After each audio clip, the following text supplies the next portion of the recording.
Welcome to the Mike Litton Experience Podcast. Mike has over 31 years experience in real estate, finance, and investing. He's passionate about being a father, a teacher, a realtor, an investor, and a leader. Everyone has a story, and our passion is to help them tell it. And now, introducing the host of the Mike Litton Experience, Mike Litton.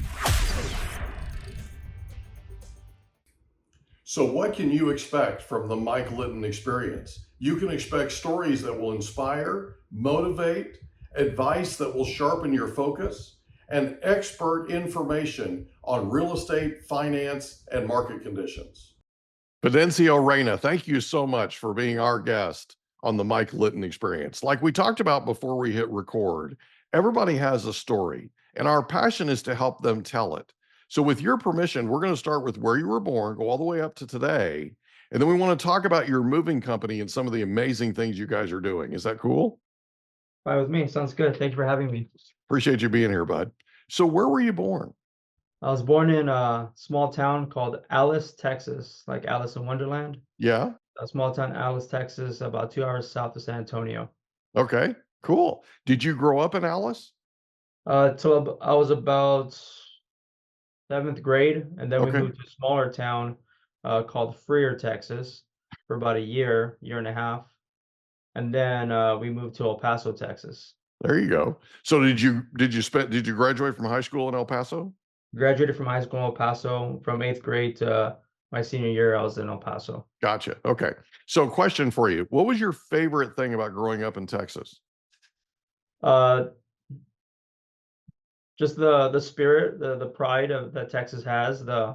I grew up with, like, in a small town Texas in Alice. The town shuts down for Friday night lights. Just like in the movies. Just always a spirit, of like of winning, of moving forward, of just doing the best and hardworking, humble. Just small town Texas. A lot of the surrounding areas is all ranch land. You have your little town, and then it's just ranch land all the way around it. And then drive about 15-20 minutes, and there's another town with the same thing. So that's the way it was. Bunch of small towns, right? Yeah, just small towns. Yeah, Yeah. love it. That's cool, man. So let me ask you a question. Growing up, who was the most influential person to you? Always looked up to, like, the sports, the Emmitt Smith and Troy Aikman. Like, I was a Dallas Cowboy fan, but I don't know if I had anybody that I really influenced me growing up. It was more later on in life when I looked back and I said, "Oh, I really liked this about that person." Right. And the most influential is going to be my father. Yeah. Why your dad? Because he embodied what it is to live the American dream by, maybe starting from nothing and just working your way all the way up the corporate ladder was the best way to do it back in the day, 80s, in the 80s and 90s. Yeah, that, he started with a temp job that wasn't even offered to him. It was offered to my mom, but she was pregnant with me. So he started with a temp job of seasonal, just kind of licking envelopes and sending them off for the company that was there. And then they brought him on to a more part-time position, and then a full-time position, and then he just worked. He just learned it and worked it, and was good at what he did, and he was willing to put in the work to go up that ladder. What did he do? He worked for a small finance company, so they do like small loans, $500 loans, $1,000 loans. Yeah. And yeah, he started with that. He was doing construction in the morning, and then he would go and do the seasonal work after that. And yeah, so you go from a tool belt to a button-up shirt and a tie.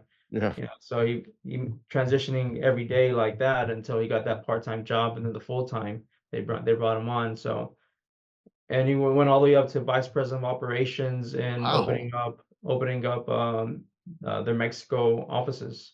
Wow. Good for Yeah, him. That's he was like awesome. one of three bilingual um, supervisors in the company until they brought him to vice president of operations to open up Is it Mexico. is it safe to say that you learned work ethic from him? Oh yeah, absolutely. That's cool, bud. That's really awesome. Okay. Absolutely. So in high school, where'd you graduate from high school in El Paso?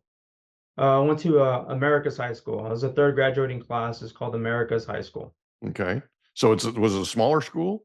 It was a bigger school. It was a newer school. Like I said, it was a third graduating. I was a third graduating class, so we tried to set some traditions for the people that came before us. Our mascot was called a trailblazer.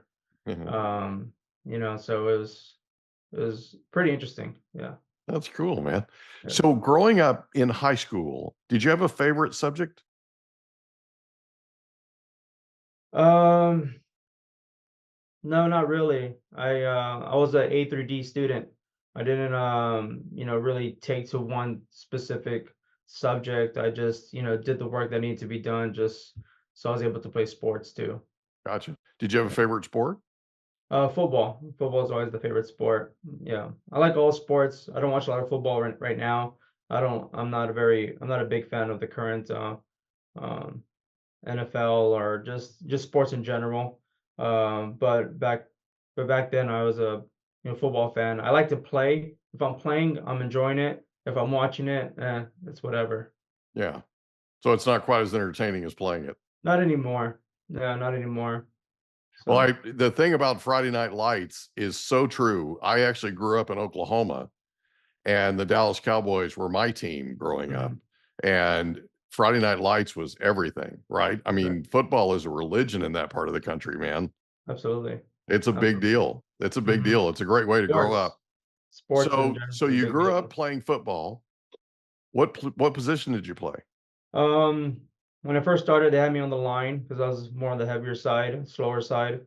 But then And then I went to a new school. When I got to high school, I told myself, I was like, I don't, I'm in El Paso now. I'm not in South Texas. People don't know me. I can, South Texas football is different from West Texas football. I can, uh, I can, get in the back line. I can get in. I can be a fullback. I don't have to just be on the line anymore. So that I tried out for fullback. I got it. I was linebacker too, defensive end. So it wasn't like one of the fastest ones, but I was there to work and put some hits in, and I enjoyed it. Beautiful. So did you play both sides? Did you play I Ironman did. football? Did Yeah, you? JV. I played both sides. Um, and then when you get more to varsity, then they try to keep you at just one side. But I did play both sides if I had to. Yeah, So here's a question, and this may be difficult to answer for some of us that have played, right? sure. Which was your favorite, offense or defense? I do like the defense. You get to move around. You get to play the field. You're not just stuck with something. You get to adapt. You get to see everything. And in offense, usually just have one mission. Right. Block this guy or run here to this hole. In defense, you're just more of a keep the head on the swivel Kind of a and freelance thing. You can hit any freelance. gap that you want, right? Yeah, exactly, As exactly. long as you're effective, right? That's right. You That's pick the right. right vector and hit Hmm. it. That's right. I love it, dude. That's cool. I love Defensive defense end. too. So Defensive end was fun. I played defensive end, my coach, I just hear my coach too. He's like, because you have that pulling guard on the counter plays, yeah, and if you blow up that pulling guard on that counter play, then the whole play goes away. yeah. And It's like an so avalanche. yeah, and they would say, sacrifice your body. And so I always I hear that now too, just sacrifice your body, even when like you're on work or Yeah, even just doing life, yeah. sacrifice your body. Um, I remember my dad too. My dad, they put me in taekwondo when I was a kid. That's probably the first sport I got involved with, martial arts, taekwondo. Probably I think it was like maybe 6 or 8, something like that. And I did that for I think for like 6 years. And so that I remember my dad in the corner all the time, just like hit him, Feedy, hit him, Feedy, hit him. Yeah. So even now I hear that in my mind too. Amazing. Isn't that crazy how it echoes? Like it's Yeah, just never leaves you. yeah. Yeah, my dad was always encouraging. My parents were always encouraging. They always they never really stood in my way saying don't do this or don't do that. They told me right from wrong, but at the same, but go out and experience, go out and Yeah. live, and you're gonna get in trouble, you're gonna get your knees scraped, you're gonna get, but you're gonna learn.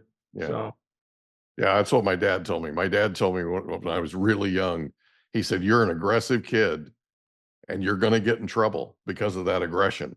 mhm, Where you and I are going to get sideways is if you keep making the same mistakes, mhm, right? As long as you learn from your mistakes, because you're going to make them, as long as you mhm, learn from your mistakes, we're going to be fine." yeah, Interesting, huh? yeah, That stuff stays with you. that's right. That's awesome, dude. Yeah, That's awesome. that's good So stuff. you graduate from American high school, the Trailblazers, right? Yeah. Where do you go from there? Well, 9/11 happened when I was a senior in high school, Wow. so I joined the Marine Corps. Yeah. Uh, didn't want to join the Marine Corps. Didn't want to join the military.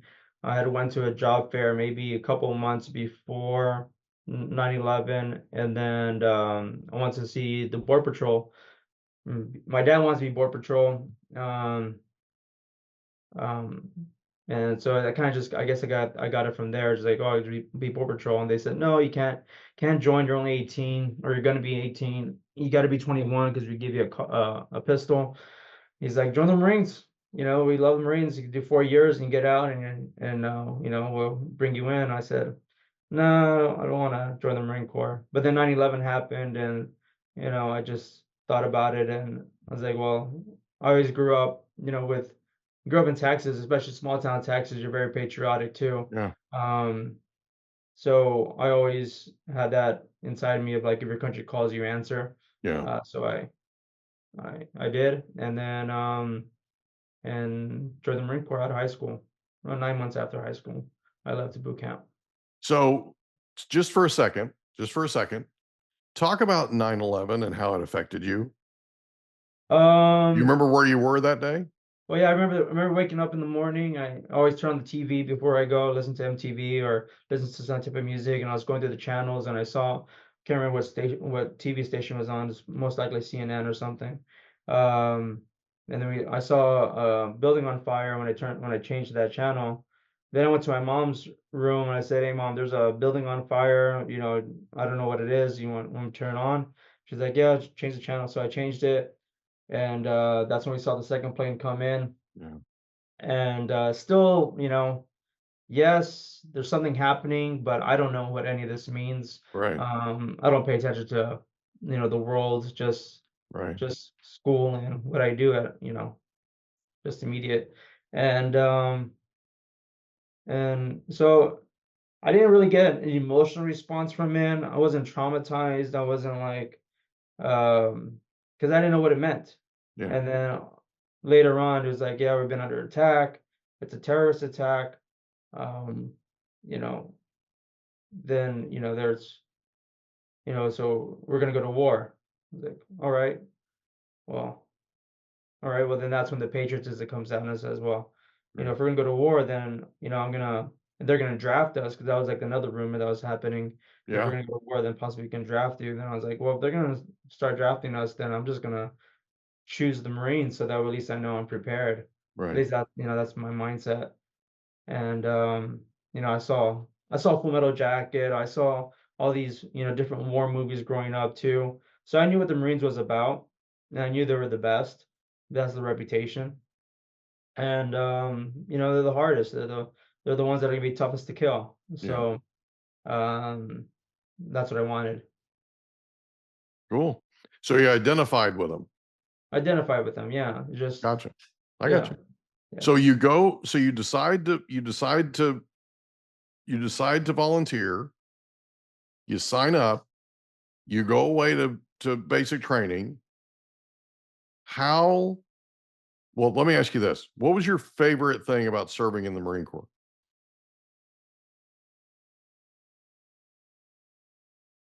That you're part of something bigger than yourself. Yeah. And that's really it sounds like that's kind of what you were wanting anyway, right? You were looking to be a part of the solution after 9/11 and get this thing done, right? Yeah, I mean, I didn't want to fight. I don't want to, I don't want to kill anybody. I don't want to do any of that stuff. But and, thanks to God, I didn't have to. I joined as a military police, so my role as a military police, even though I did deploy, was just nothing but security and defense. Right. It was never to attack. It was never to fight. That was my role. We're not here to look for the fight. We're just here to protect people. Yeah. Um, So what's the number one most important thing you learned serving in the Marine Corps as an MP? you can't be quick to judge. I mean, I think that's one thing is that you can't be quick to judge. You have to listen. You have to listen to where people are at in their life, and what they're doing, and but also grew up around a whole bunch of characters too. Like I didn't have normal friends. All my friends were, you know, for broken homes, usually, or some were too strict. My parents were, I guess because my mom, my dad, and my sister was just us four. When we were in El Paso, we didn't have any family. Our closest family member was like 8 hours away. And so my parents had me when they were 19. So when I was in high school, they were, let's see, 19 plus 19, what, 33, 36, through, mid 30s, Mm-hmm. and so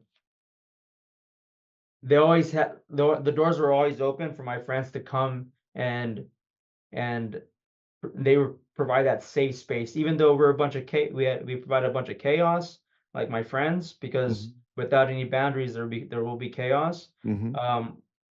It was still a place where, if you're gonna do something crazy, you can do it here because at least you're supervised, Right.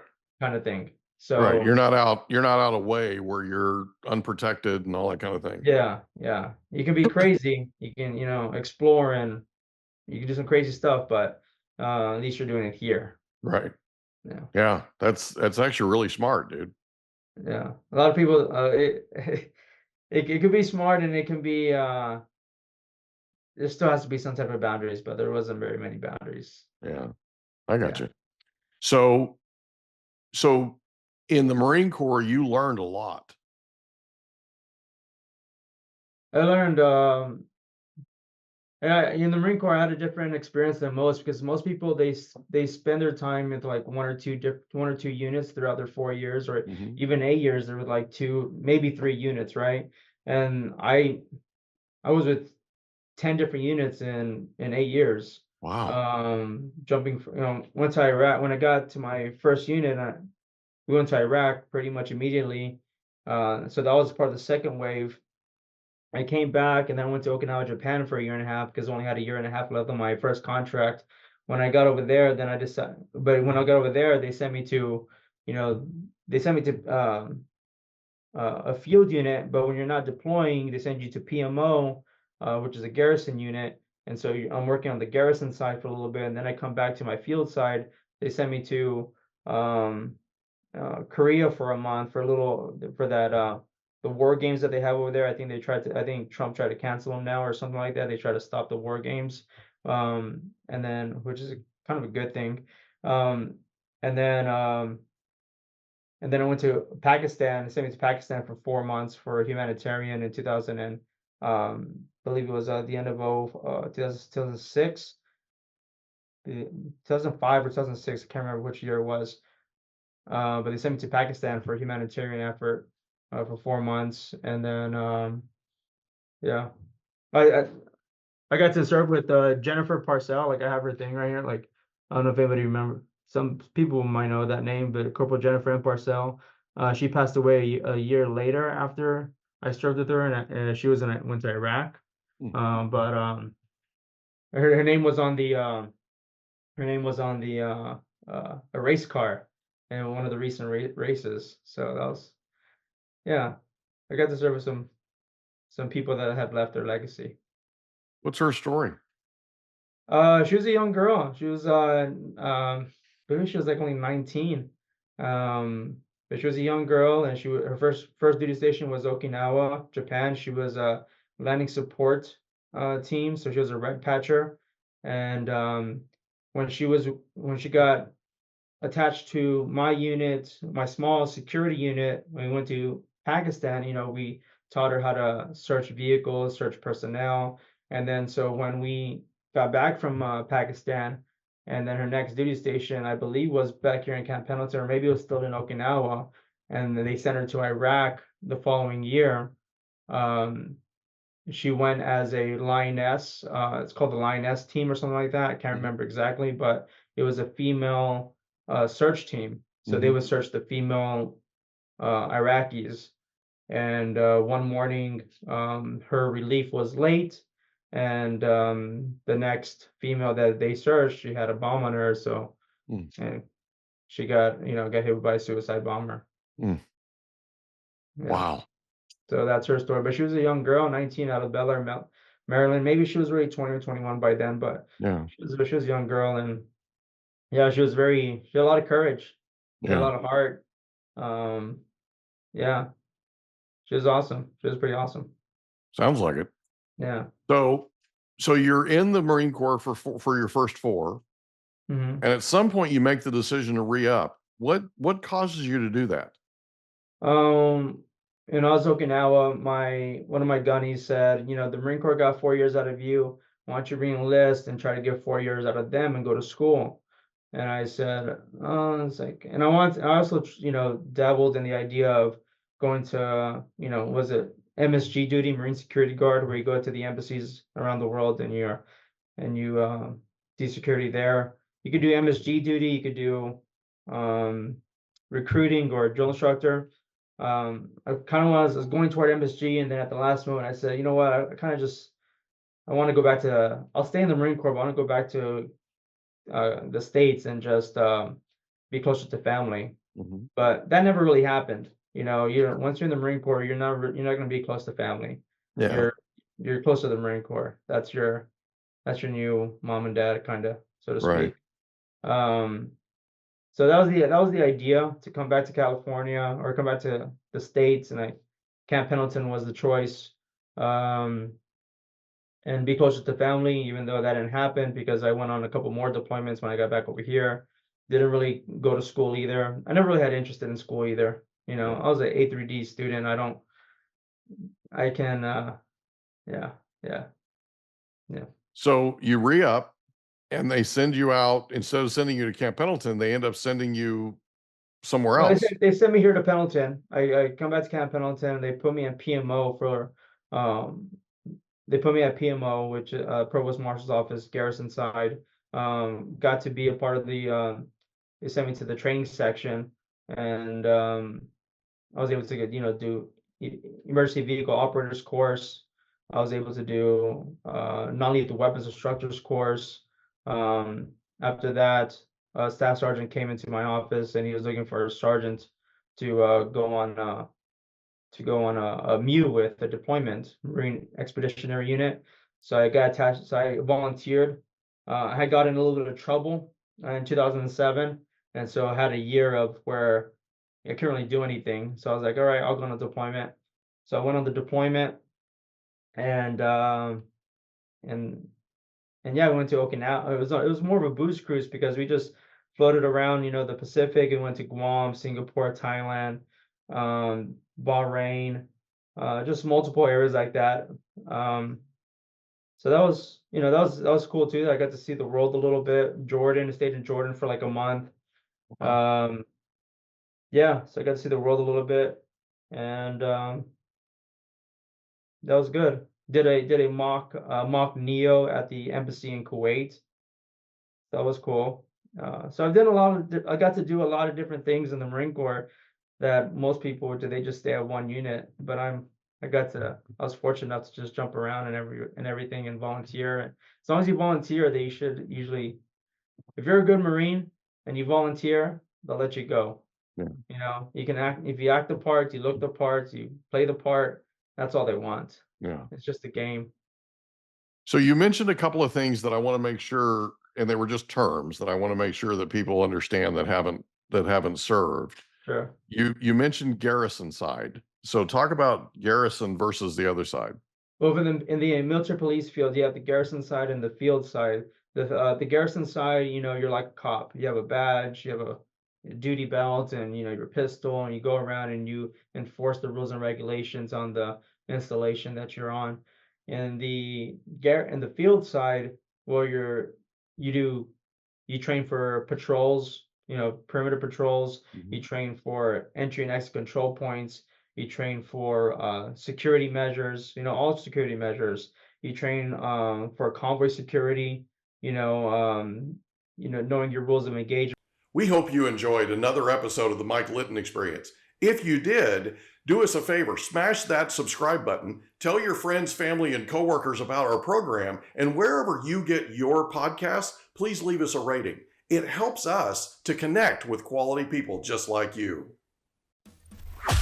And that's a wrap. Another episode of the Mike Litton Experience in the books. Reach out to Mike on Instagram at Litton Realty. Want to meet with Mike? Check out calendly.com/Rio760.